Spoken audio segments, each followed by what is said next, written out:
एहसास अगर पानी है तो शब्द ग्लास की तरह होते हैं। एक नासमझ बच्चा जब अपनी माँ के चेहरे को, किसी फूल, चांद, सितारे को देखता है तो बता नहीं सकता, लेकिन उसके अंदर एक एहसास जरूर होता है। फिर जैसे जैसे उसकी उम्र बढ़ती है, उसको अकल आती है, वो शब्द सीखता है और फिर उस एहसास को उन शब्दों में कैद करने की कोशिश करता है। फिर बोलता है ये सुंदर है, खूबसूरत है, ब्यूटीफुल है। हाय ब्यूटीफुल। लेकिन आंखें उसकी तब खुलती हैं जब कोई झरने जैसा एहसास वो महसूस करता है और उसे एक्सप्लेन करने के लिए उसके पास शब्द नहीं होते। वो जैसे हमारे जनार्दन बाबा कहते हैं ना, बर्बाद करे अल्फाज मेरे। छैया छैया को सुन के ना मुझे कुछ ऐसी ही फीलिंग होती है, एक झरने जैसा एहसास होता है जिसे मैं एक्सप्लेन नहीं कर सकता। मतलब मेरा दिल भर जाता है, मेरी बॉडी नाच उठती है और एक सूफियाना सा पागलपन महसूस होता है।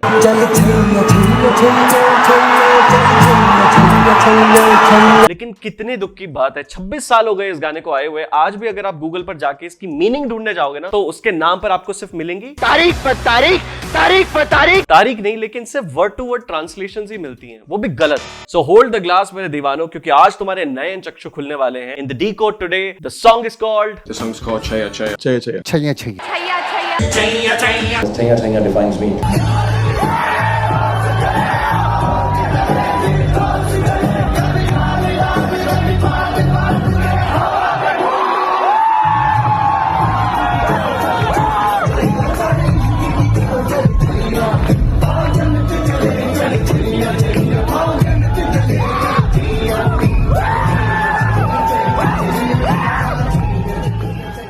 अच्छा, देखा जाए तो छैया छैया का टेम्पलेट ना एकदम आइटम सॉन्ग वाला है। उसमें हुक लाइन है, कैची बीट्स हैं, मलाइका अरोड़ा भी आ जाती है, मगर इसमें एक छुपी हुई रूहानियत हमें महसूस होती है। वो इसलिए क्योंकि ये गाना प्रेरित है बाबा बुल्ले शाह से। गुरु उनके नाराज थे, मस्जिद के बाहर खड़े हो गए, जब वो नमाज पढ़ रहे थे बुल्ले शाह ने गाना शुरू कर दिया, थैया थैया कर थैया थैया। बाबा बुल्ले शाह, रूमी और कबीर ने क्या देखा? उन्होंने देखा कि हम स्पिरिचुअलिटी को, अपने खुदा को कुछ किताबों में और कुछ शब्दों में कैद कर रहे हैं, जबकि वो तो एक एहसास है ना। और एहसास अगर मेरा अपना होता तो माशाल्लाह इबादत होती। ये जो शब्द आ गए ना तो सिर्फ लड़ाइयां ही लड़ाइयां बची।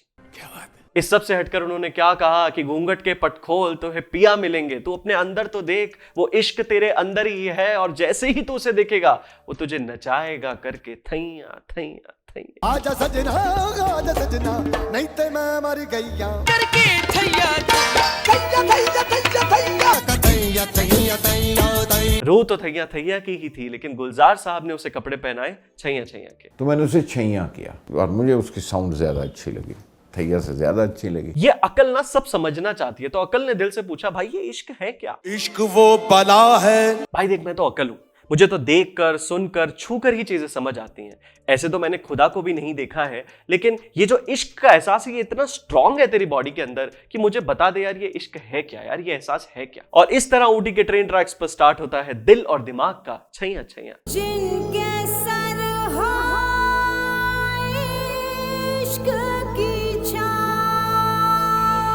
वहाँ के नीचे जन्नत होगी। एक बात तो आप मानोगे भाई साहब कि दिमाग लगाना पड़ता है, दिल लग जाता है। ये जो सोच समझदारी जो हम दुनिया में लगाते हैं ना, इसे गुलजार साहब ने धूप से कंपेयर किया है। दिमाग गर्म हो जाता है ना। और इश्क तो एक धुनी है और इसके असर में आप ठंडी छांव को एक्सपीरियंस करते हो। वो जो इश्क की इन्फ्लुएंस, इश्क इस दवा के असर में चल रहा है ना, वो दुनिया के कष्टों से थोड़ा ऊपर है, दुनिया के सुख दुख से थोड़ा ऊपर है। उसके पांव के नीचे जन्नत है।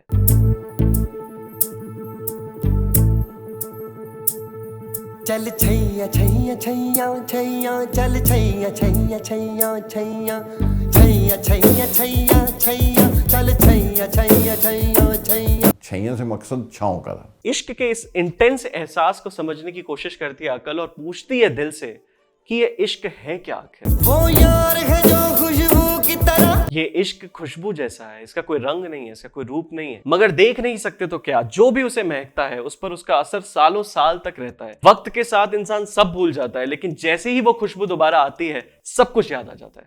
जिसकी जुबान उर्दू की तरह। उर्दू के शब्द देखो ना यार, अपने आप में कितने प्यारे हैं। शफाक, मुख्तलिफ, कुर्बत, नजाकत, ये ठीक इश्क की तरह ही तो है। आपको इसका मतलब नहीं पता, लेकिन सिर्फ एक एहसास है कि ये कितने सुंदर है। मेरी शाम रात मेरी कायनात, वो यार मेरा सैया सैया। चिलचिलाती धूप किसे ही पसंद है, लेकिन जैसे ही शाम आती है, जैसे ही रात का वो पहर आता है, अपने आप दिमाग थोड़ा हल्का हो जाता है, अपने आप इश्क महसूस करने लग जाते हो, माहौल थोड़ा सूफियाना हो जाता है। और एक और चीज जो हमने कुनफाया कुन में डिस्कस करी थी कि सूफीज्म में खुदा आपसे बड़ा नहीं है, खुदा आपका लवर है, वो आपका पिया है। छैया छैया पे तो एक लाइन में बस यही बात कह रहा है कि वो मेरा यार भी है, मैं उसके सामने एकदम असली हूं, और वो मेरा सैया भी है, वो मेरा भगवान भी है। तो अकल एकदम फेयर पॉइंट देती है कि ये जो खुशबू होती है ये कहां से आ रही है मुझे पता चल जाता है, ये उर्दू है, मैं इसे लिख पढ़ सकता हूं, ये शाम और रात मुझे होती हुई नजर आती है, लेकिन तेरा यार रहता कहां है? अकल है, मानेगी थोड़ी।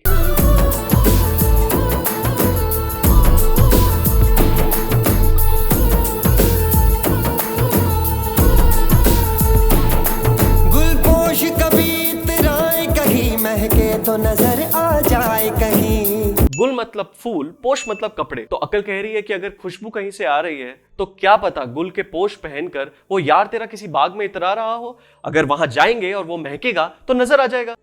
इसीलिए ना कभी कभी वन साइडेड रिलेशनशिप्स और ब्रेकअप के बाद वाला रिलेशनशिप ज्यादा सूफियाना होता है, क्योंकि इसमें ना तुम अपने लवर के रूप के मोहताज नहीं होते, इसमें तुम्हें इश्क की फीलिंग से, इश्क के एहसास से ही प्यार हो जाता है। तावीज़ बना के पहनूं उसे आयत की तरह मिल जाए कहीं। इंसान आदत का पुतला है, एक बार आप उसे एक एहसास दो, उसे बार बार एक्सपीरियंस करना होता है, तो वो उस एहसास को कैद करता है किसी शब्द में, किताब में, मूर्ति में या किसी ताबीज में। ताबीज सिर्फ एक धागा भी हो सकता है, कोई कीमती पत्थर भी हो सकता है, या कुरान की कोई आयत भी हो सकता है जिसे लिखकर आप अपने शरीर से बांध लेते हो। तो किसी बाग में मेरा यार अगर इतराता हुआ महकता हुआ नजर आ जाए तो उसे पकड़ के ताबीज बनाकर अपने जिस्म पे इतना जोर से बांध लूं कि कभी वो मुझसे जुदा ना हो पाए।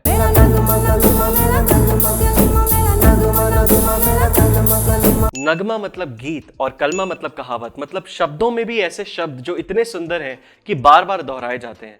तो अकल ये कह रही है कि मैं उसे कोई छोटे मोटे शब्दों में नहीं बांधूंगा, इश्क के एहसास को मैं किसी गीत में, किसी कलमे में बांध कर उसे पिरो दूंगा। तो मानो कि नगमा नगमा की मेडिटेटिव ट्रांस से उठता है वो दिल और जोर से चिल्लाता है। तो दिल कहता है मैं मिसाल दूं तो मेरा यार ओस की तरह है, जैसे रात में ओस चलती है, वो कहां से आती है, वो कहां को जाती है, किसी को नहीं पता, लेकिन जब मैं सुबह उठकर देखता हूं तो सारा बाग, सारा मैं इस इश्क में, इस ओस में भीगा हुआ होता है। और उस भीगी जमीन पर जब मैं चलता हूं तो दुनिया की चिलचिलाती धूप में भी मुझे ऐसा लगता है कि मेरे पैर के नीचे फिरदौस चल रही है, मेरे पैर के नीचे जन्नत चल रही है। कभी डाल डाल, कभी बात बात में हवा पे ढूंढूं उसके निशान। मैं जाता हूं ढूंढने उस ओस जैसे इश्क को, तो मुझे कभी किसी पत्ते पर, कभी किसी डाल पर मिल जाता है, मगर इश्क के निशा शायद हवा जैसे हैं, है हर जगह लेकिन दिखती नहीं। मैं उसके रूप का शहनाई, वो धूप छाँव सा हर जाए। खैर जो समझदार है वही तो समाज है, और समाज रंग रूप का शहदाई है, रंग रूप का दीवाना है। वो किसी भी तरीके के एहसास को किसी पिक्चर में, पेंटिंग में, स्कल्पचर में, शब्दों में कैद करना चाहता है। मगर इसकी सबसे बड़ी प्रॉब्लम यह है कि जैसे ही आप उस एहसास को एक्सपीरियंस करने की बजाय उस एहसास के बारे में सोचने लगते हो तो वो आपसे दूर हो जाता है। क्या मैं इश्क में हूं, क्या मैं खुश हूं? जैसे ही मैंने ये सोचना शुरू किया उस मोमेंट में मैं इश्क में नहीं हूं, मैं सोच में हूं। तो एहसास और शब्द का भी ना धूप छाव जैसा रिश्ता है, अगर धूप है तो छाव नहीं है, छाव है तो धूप नहीं है। वो शौक है रंग बदलता है, मैं रंग रूप का सौदाई। उसी बात को कहा है कि एहसास शौक है, शरारती है, आप जैसे ही उसे ढूंढने जाओ आपको वो वहां नहीं मिलेगा। जिनके सर हो इश्क की छाओ, पाँव के नीचे जन्नत होगी, शाम रात में कायनात, वो यार मेरा सैया सैया। हमने छैया छैया के लिरिक्स को इंटरप्रेट किया, उसे समझने की कोशिश करी, लेकिन ये बात भी सच है कि इस गाने में 4 चांद लगाए हैं ए.आर. रहमान की म्यूजिक में, तो जाते जाते जरा हम उसको अप्रिशिएट कर लेते हैं। मुझे ऐसा लगता है रहमान साहब के हाथ जो भी इंस्ट्रूमेंट लगा उस दिन, उन्होंने उसकी साउंड ट्रेन जैसी करा दी। जैसे इस बेस गिटार को देखो, या शिरोमणि के ड्रम्स एकदम ट्रेन जैसा साउंड करते हैं, या ये इंडो वेस्टर्न साउंड जिसमें ढपलियों के साथ वो गिटार का डिस्टॉर्शन बजाते हैं और ऐसा लगता है कि हमारी जो ट्रेन है वो किसी ब्रिज से पास कर रही है।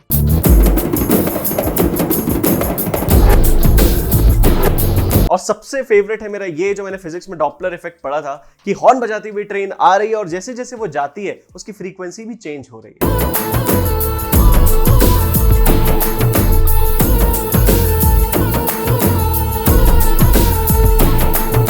अब सच तो ये भी है कि 1 घंटे की भी वीडियो छैया छैया को एक्सप्लेन नहीं कर सकती, मगर मेरी कोशिश ये थी कि इस छोटे से वीडियो से आपका एक्सपीरियंस इस गाने को सुनने का थोड़ा और इंटरेस्टिंग, थोड़ा और इंटेंस। जो कुछ वक्त से मेरे साथ यहाँ जुड़े हुए हैं वो जानते हैं कि हम यहाँ पे यार दोस्त हैं, और जो भी आप कमेंट करते हो इस वीडियो पे मैं हर कमेंट पर रिप्लाई करता हूँ। मुझे जरूर बताओ कि आपको ये वीडियो कैसा लगा, ये छैया छैया गाना सुन के आपको लगता कैसा है। तो मिलते हैं बहुत जल्द एक नई वीडियो के साथ, तब तक बचे रहिए इस चिलचिलाती धूप से और चलते रहिए इन छैया छैया।